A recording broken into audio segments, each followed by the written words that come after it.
Hello, everybody, and we have reached the final thread in the tapestry series. And this is a profound one because I call this our quest. And it has to do, again, as way of illustration. I've pulled up my own natal chart here. But before we get going, you're going to want to access the links that I have down below in the YouTube description that to download your own astrological chart. It's really simple and it's free.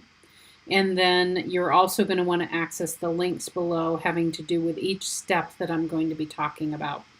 So given that, I'm just using my chart here as an example for you. And the beauty is in your unique aspects having to do with your quest. So I see this, I mean, each thread has had a color. And I really see this as this beautiful violet color because it's about, as much as it's a quest about our service on the planet, it's also our service to the collective of humanity from a, if you will, a higher spiritual plane. I think there's most people who are listening to this recording kind of feel that there's more to life than just, oh, I'm here in this body and this is all there is, and when I'm gone, I'm gone. And that, I think we all feel that we were created from some force that is bigger than us. We may have different names for it, but that unique spark that I call the wild is within all of us. It is this beautiful place and sense of consciousness that does not feel boundary, that does not feel limitation. I sense it as a real freedom kind of energy that for me is like horse energy. It's has no bounds. So that's the promise of the quest thread, okay? So when you have your chart pulled up, these are the steps you're going to want to go through to sort of delve deeper into your thread. And the beauty of the thread design that I'm talking about, each thread is part of what makes up the tapestry that we each are in our lives. And the beauty of thinking of it as a thread is that there are two ends to the thread as it is woven into the tapestry. And the two ends are the two houses involved in a particular thread, this one being the quest. So when you're experiencing upset or lack of clarity or maybe lack of engagement on one end of the thread, the key is pulling on the other end of the thread to make it taut, to make it tight. So that's what's required to weave it into your tapestry. You can't do it with a loosey-goosey thread. It has to be pulled tight in order to get the most from it. So it's natural, actually, that we have kind of one end of the thread where maybe we're not really feeling it, and then one end likely where we can go to help bring more clarity, to help dissolve the chaos, to help give us direction or inspiration. Because we're all kind of lacking, if you will, on these different topics at different times. This is life on earth, everybody. This is the way this goes here, and it's okay. It's okay. We're not on 100% with all 6 of our threads. So let's delve into this thread and go a little deeper. So one end of it is house number 6 here. Okay, I'm this piece of pie in my chart. And your chart will also, you can see the numbers around the middle. You're looking for number 6 for this thread. And so this, in our quest, this is about, overall the thread is about how we are in service on the planet from both a here and now on the earth as you, being of service to others. And then the other end of that thread is the 12th house over here. This is in service to the divine. This is our greatest quest in terms of what we're bringing for humanity, how we're helping to shape the evolution of life on this planet because we chose to come here. So there is an effect that you personally have within your existence and your interaction with others on the planet that is personal, and I mean, it's beyond global, it's higher consciousness, it's the evolution of the human species and the evolution of the earth. That's what the 12th house has to do with. So starting with your personal service, house number 6, what you're going to want to look for is, you see this line that starts the 6th house. It goes into, for you, a particular sign. Okay, you're going to want to know, you'll see where it is. And for me, this is the sign of Pisces. And the first thing we look at is actually the element. So anything that's blue is water. Anything that is red is fire. Green is earth. And this orangey color is air. So you're going to want to access the link below that talks about what the element means. So for the 6th house, in my case, this is water for me as my element. And water has to do with a deep sort of emotional, a draw towards emotional intelligence, and also intuitive, deep intuitive waters. It's really, water is kind of everything that's hidden. Think about it like the moon. It's everything within our inner waters. And it's really our emotional base. If yours is fire, I mean, again, you can read more below, but fire very quickly has to do with sort of an exertion of passion and desire and getting out there and being seen and doing, moving forward, having a good deal of leadership too in all the fire signs in different ways. And earth quickly is about sort of the earthly matters, being organized, kind of focus on money and, you know, what you value as being really important to you. And yeah, there's a real organization factor with the earth signs, and being diligent and determined in your approaches. And then air is about, the mental plane. It is mental intelligence and ability to very quickly process things and to put concepts together. It's everything that's about the processor. And these are really, each sign has its own inventive kind of nature, but I see air as really being the inventors, kind of the genius element. So that's the first piece, is you're going to want to look at that as a grounding as to what is the element here. Then you look at the sign, and those are the glyphs that we see here. Down below is the link to know what those glyphs mean if you're not familiar with astrology. So for me here, I am Pisces is my 6th house. So putting these two pieces together, my service here has to do with bringing forward my emotional intelligence, my ability to tap into the intuitive, because that is the water element, and it's further enhanced by Pisces, which is the world of the dreamer. And so I bring forward those concepts of water as an element by dreaming my world into existence and helping others, because this house is about how do you help others. And I help others by encouraging them to dream with me, be the dreamer with me. And that's a way to look at your sign. Your encouragement is to have people join you in whatever your sign and your element is. So I'm always attuned to how people are feeling and to give them a safe space to maybe process that out loud or visually or however it is for them, how they feel. That's important to me in my service to other people. And with the invitation of dreaming this world into being. And it's why kind of shamanism is important in my service to others, as well as this, you know, you'll giggle, but it has to do with my North Node being in the 5th house. That idea of kind of being a fairy godmother figure, and not that I am the one granting the wishes. I'm just like alongside with people, excited about their dreams their wishes, if you will. And not that I'm granting the wish. I love giving people the opening to talk about what they're passionate about and what their wish is, and then being their cheerleader to watch them go ahead and do it.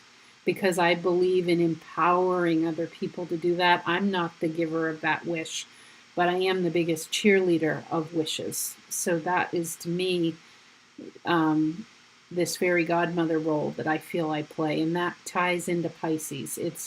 It's very wish and magical and mystical, and it's everything behind the scenes. It doesn't really care about concrete reality. It doesn't care about the picture right now. Pisces cares about how the picture can look in the future if you will put your determination into envisioning that, like a dream, bringing a dream or a wish to life. So for you, you're going to want to put those two pieces together, the element with what the sign means. That's your service to other people. Then you're going to want to look at if there are planets in this piece of pie. You can see I have a tremendous amount of energy here.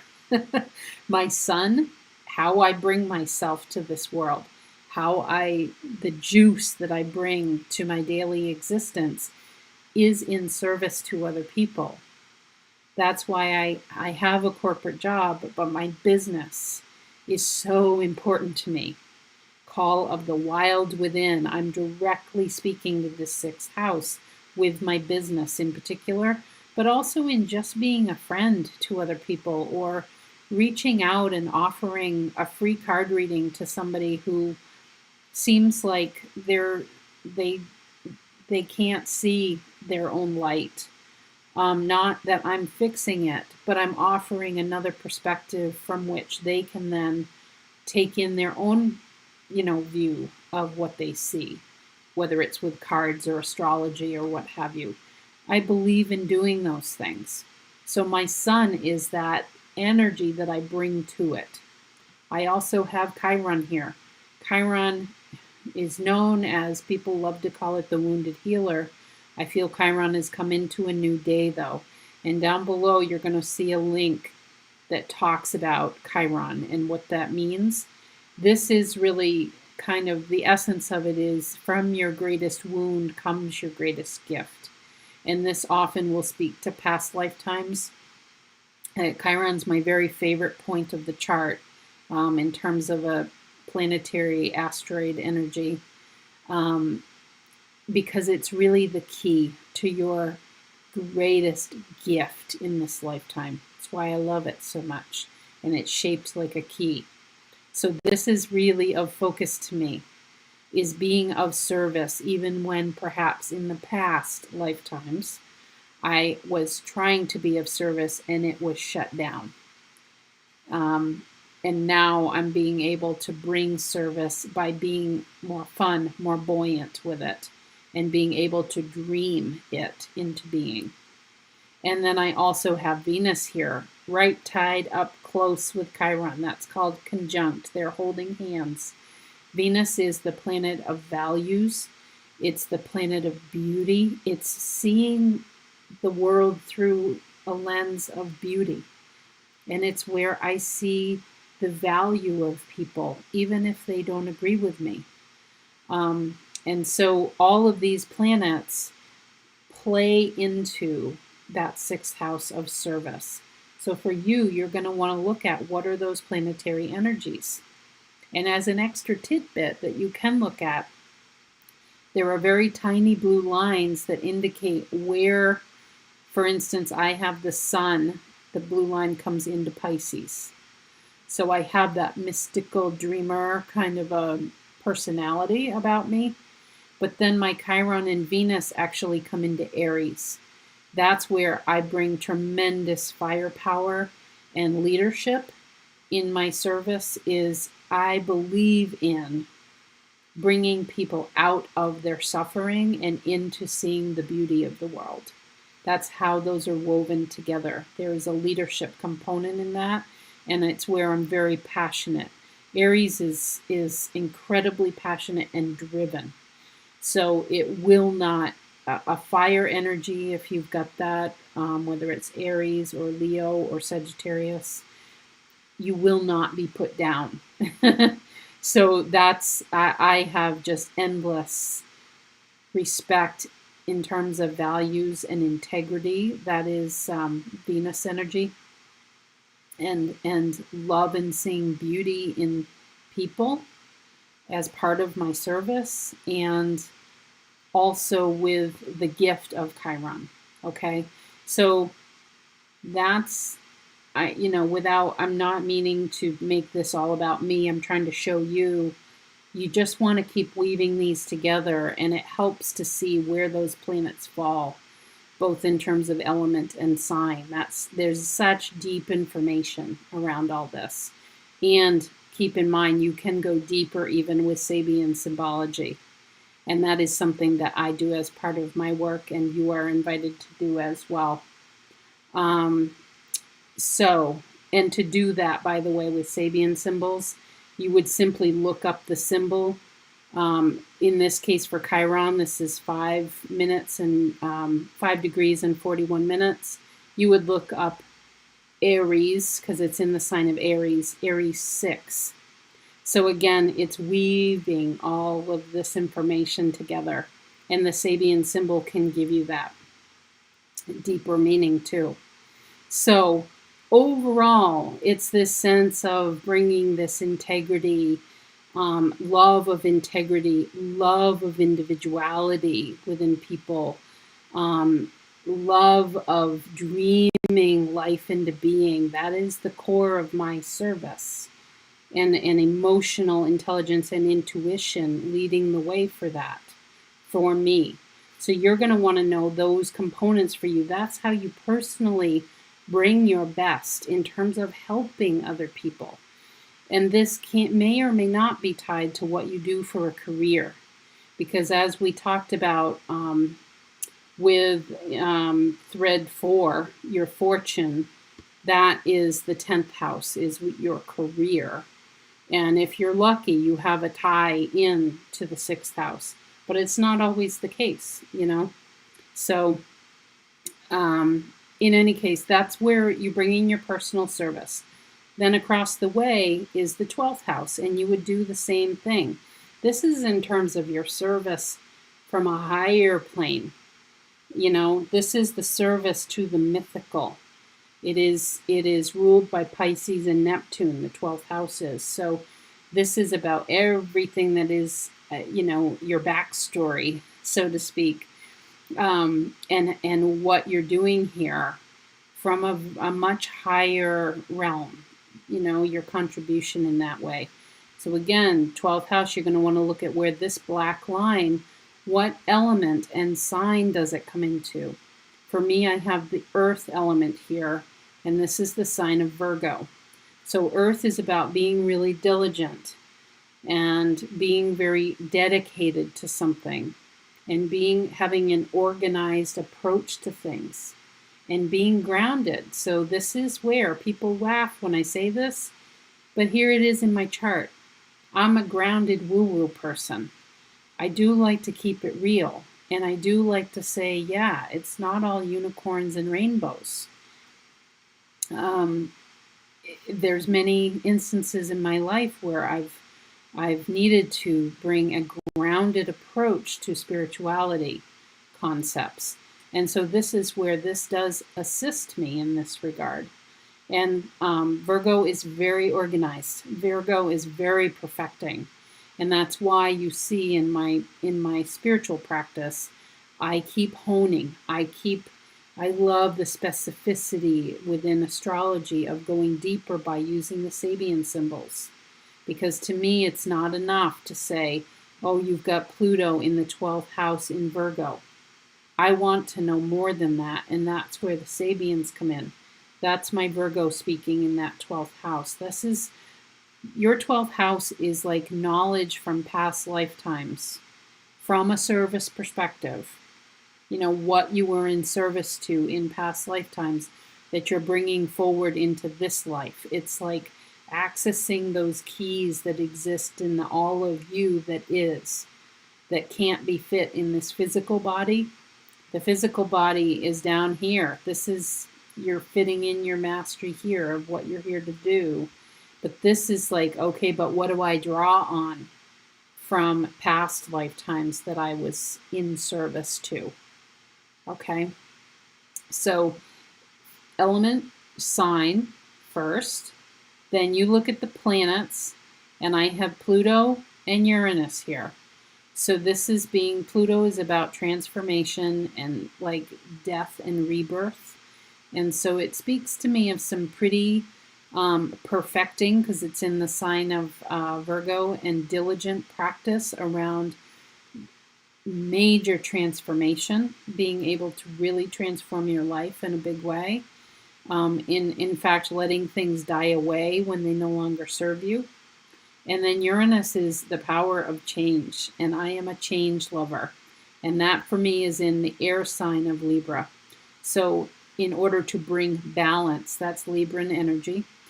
In order to bring balance and harmony, I need to experience my own levels of change that is driven from spirit. Everything in your 12th house, you can essentially relate that to driven from spirit. Spirit is calling me here, and this is the drive from within. It is the wisdom that is so deep that you have to really bring your awareness to it to employ it within your life. And it's why these two ends of the thread, if you can feel the pull of something, you feel, let's say, when I launched my business, I felt compelled to do it against all odds. I gave up all of my security. I cashed it on in. Thank goodness I have a husband who is okay with all of that and is adventurous with me. And that was spirit literally calling to me. I just had to do it. It made no sense. It makes no sense why I chose to start working with horses. I don't even have a horse. I don't ride. Spirit called me to do that like a magnet. It's just like, oh, okay. So it's a quest, you see. That's a quest from spirit. And then how you ground it into the earth, how you bring it forward, is the 6th house. So this is kind of the big well that you pull from of wisdom. And this is how it comes into your life. This is how it can best, that's the way I should be saying that, how it can best come forward and be of service right here, right now. Okay? So yes, change is important. Now I want to note for you in either your 12th or your 6th house, when you look at your planets, see if they have a little R next to them. Do you see? Both of mine have these here. Pluto and Uranus have this tiny R. And what that means is it was retrograde at the time of my birth. And most charts have at least one planet that is retrograde, because some of them, for instance, these two, they're in retrograde for long periods of time. Okay? So what that means is it can take a lifetime to come to know a very unique aspect of what Pluto means to me.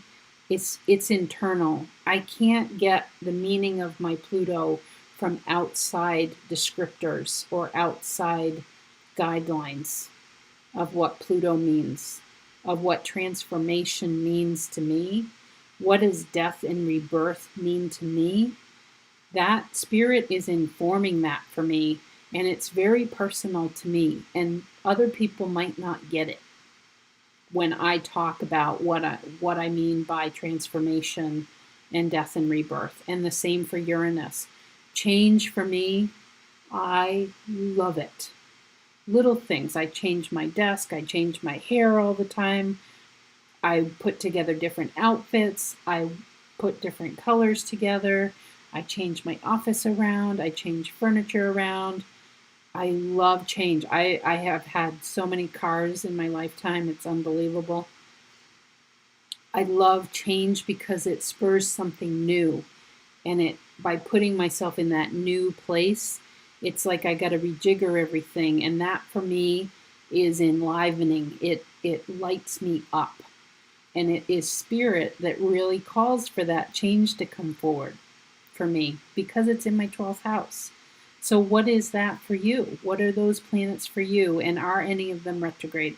Because that's a personal level of mastery that you have to stay diligent in keeping to the vision of what that planet means to you. So look up the meaning of the planet in the link below, and then think about that concept.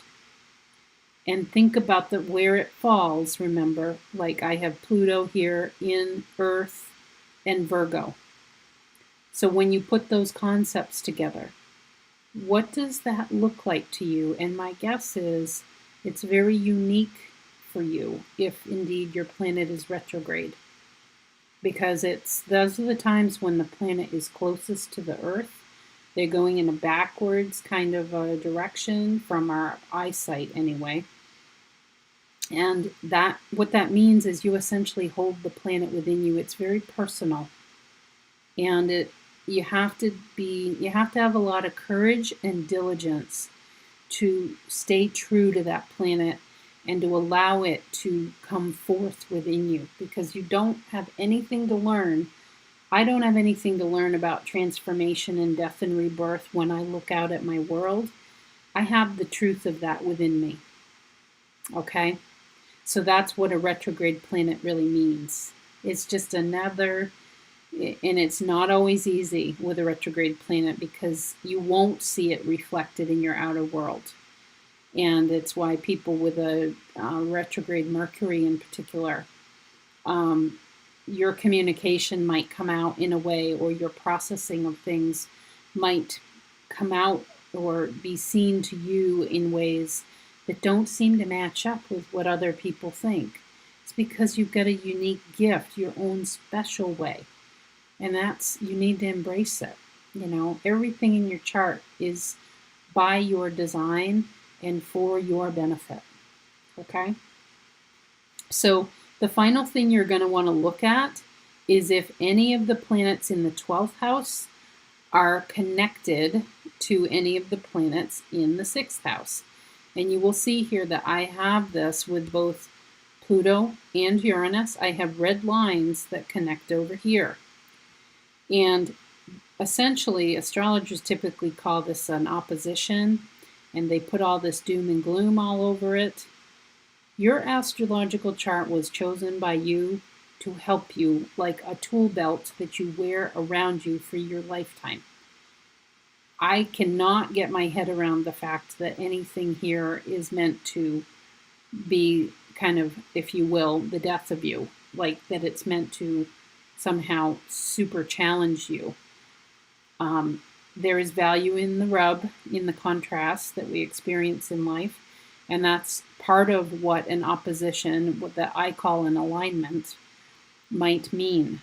But what I see here is that this is like a superpower for you when you have planets within a thread that are literally connected. And the reason they're connected is that, let's say, for instance, because every astrologer picks up on this in my chart, I have 26 degrees of Pisces where my sun is at.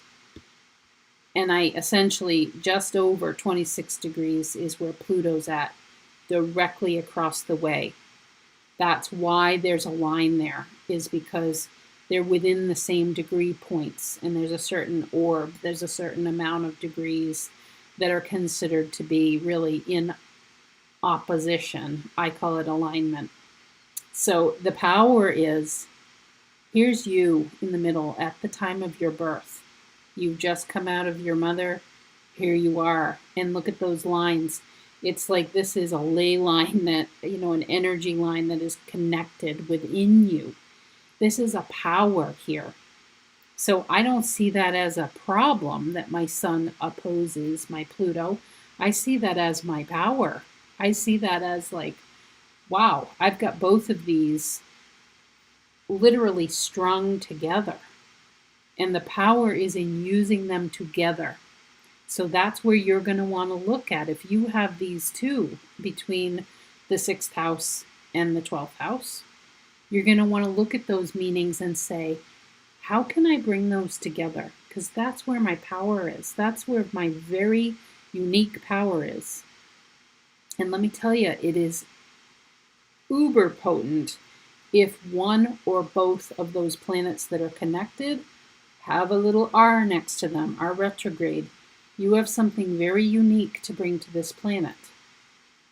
And the retrograde planet is really going to inform what that superpower is all about. And you just have to use the other planet to kind of bring it forward, because the wisdom is going to come from the retrograde and that meaning. And again, it might take a lifetime. So in summary here, the whole point of a thread and this quest that you have in front of you, there's a personal quest of service. It's really why we came. We came to connect with others. We came to help others in some aspect. And then there is this deeper wisdom that you're kind of pulling on that is allowing for a broader quest in the 12th house to evolve the species, to evolve the planet, to evolve the universe. You know, it's a very big concept, the 12th house is. It's the all that is. It's the universal energy. And so there is a quest on that level as well. And we all play a part in that. And that's what the 12th house is telling you. So when you're feeling like, I don't know how I'm helping anybody, or you're feeling stuck in what you're trying to do for service, and it doesn't seem to be resonating or truly helping people, you're going to need to pull on this end. You got to look at this information in the 12th house, because that can give you the clarity you need. That is built-in wisdom, but you have to have the awareness that you even have it. Your wisdom is in that sector from a broader perspective, the all of you that still exists, but that can't fit in this little body. And then if you're feeling like, I don't know what, I don't have that connection to my broader wisdom or to this thing that Kat is calling the all that is, that's me, like that there's some other broader part of me, like what? There's a lot of people walking around who don't either believe that, and that's okay, or that don't have an awareness of what that is. They're open to it, but they don't know what it is. Then you're going to want to look at, but what do I do that's of service to other people that just feels natural and right to me? How do I help people and they just like, thank God I have you? Or you're so like, you don't even know that you're helping people and they tell you that thank goodness you are in their lives, because you just make them feel better, or you let them talk, or you give them your artwork, or whatever it is. That think about the terms in service. Okay, what do you do essentially to help other people, to help this planet, whatever it is for you? There's a help aspect that's personal. That will help to, if you can look at that, that will help to clear up what's over here. Because this is always here. But sometimes we have to really look at, well, what am I doing here that feels so natural and like I could do it all day long? It's like a natural quest for you. And that then will inform what's over here. Okay? It'll make it more clear and understand that is huge energy that is out in that 12th house area. That is like, there's a big, treasure chest in the sky, so to speak, and you still got the cord, the golden cord that attaches to that, and you're just pulling down that wisdom. So this will give you even more gusto to bring more service in at the here and now level. Okay? So there we go. I've really enjoyed this journey with all of you, and I hope that some people out there have made it through all the threads, and that you feel that you have some new wisdom on board for yourself, and know that you work with these in tandem. They can help one another. They can inform one another, and the point is to bring greater clarity, to bring a sense of purpose and direction, and, to bring hopefully more joy into your life in either or both aspects of a thread. And if at any time you want me to do, I can do all 6 threads for you as a reading, or we can hone in on just one if you want to take a look at that. And I will bring the Sabian symbology to you, both the seed Sabian as well as what you're growing towards. That's an even deeper level that I've started bringing to my readings, okay? There we go. We are done with our tapestry series. Thank you for being with me throughout these 6 threads. Bye-bye for now.